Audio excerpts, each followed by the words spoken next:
Tapestry continuing its court battle with the Federal Trade Commission, the holding company for brands including Kate Spade and Coach, trying to acquire Michael Kors' holding company, Capri, in a deal worth $8.5 billion. For more, we are bringing in Pauline Brown, LVMH former chairman and author of Aesthetic Intelligence, along with Yahoo Finance's very own Julie Hyman. Pauline, it is good to see you. So the FTC doesn't like this deal, Pauline. They don't like this merger. They say it's going to lead to higher prices. You agree with the U.S. government on that? In this particular case, I don't. And I was surprised that they took action. I think the trickiest part of their legal argument is that there is a natural market, not for handbags, and not even for luxury handbags, but for what they're calling accessibly priced handbags, luxury handbags. And I mean, the reality is, I think it's a spectrum. And going to be, normally I would say once the FTC takes action, their probability of victory is pretty high. When I look at the facts here, I think this is a high hurdle. As someone who is inside that world, what goes into figuring out how much a luxury handbag should cost?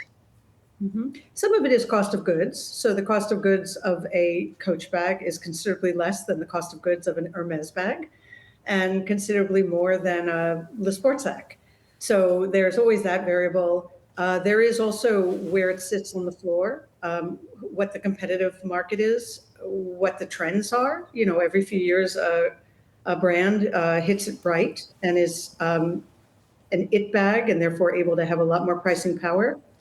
But I would say in the case of Capri and Tapestry, and most notably Coach and Michael Kors, they have played pretty consistently in that bridge category in terms of their pricing, and that is because that's where they distribute in terms of the mid-tier department stores, and that's where they price it based on how much it costs them to make it. And do you think that the FTC has a valid argument in thinking that customers will be disadvantaged from a pricing perspective if these two do complete the merger? Right. So the assumption there is that once the two companies, which are the two largest in that particular segment, once they merge, that they will be in a position to raise prices and therefore harm the consumer economically. Do I think that if the quality of their bags is not radically improved, or the investment that they put in them doesn't change, that will in any way change their ability to control the customer behavior? No, I don't. I think the customers, if they're happy, they'll still come at the right price for the right designs, and if they're not, they're going to go to another player. So I think it's a feeble argument. If the FTC does prevail here and blocks the deal, what effect does that have on consolidation within luxury, whether we're talking about handbags or clothing or beauty or whatever it may be? Oh, I think, having been in the acquisition world for many years, I was a partner at the Carlyle Group, and then earlier than that, I had headed M&A at Estee Lauder, which was a very acquisitive time in Lauder's history. Of all the things that I weighed in terms of risk of doing the deal and risk of the deal turning into an accretive one, FTC blocking really didn't enter my consideration. It's not to say we didn't have to go through the protocols and that it was a no-brainer, but I would say relative to all the other risks, it was not a deterrent. I think it will add a very different consideration set going forward, especially among larger players that are, as they have been historically, looking to consolidate.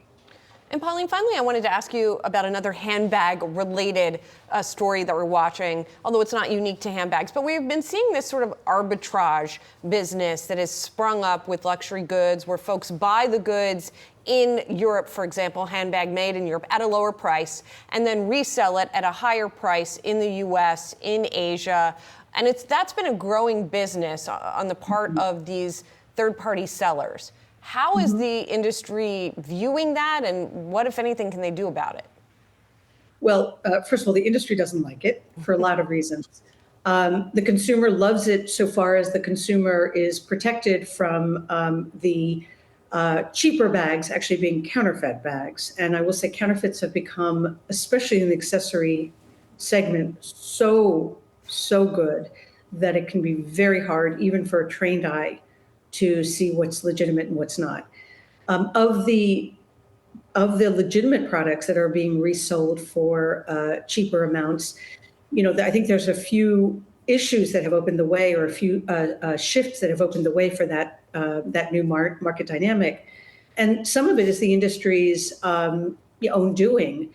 In the last 5 or 6 years, most of the handbag companies in the luxury segment have gone up in price by an average of 55%. And when you take price that radically, you're basically telling the market, you're giving them a great incentive to find arbitrage opportunities. And there's always been a differential between how much a French bag costs in Paris and how much a French bag costs in New York, or even more in terms of even more differentially in Shanghai. That difference, though, right now is making it worthwhile for any middleman to buy and sell and capture the profit in the middle.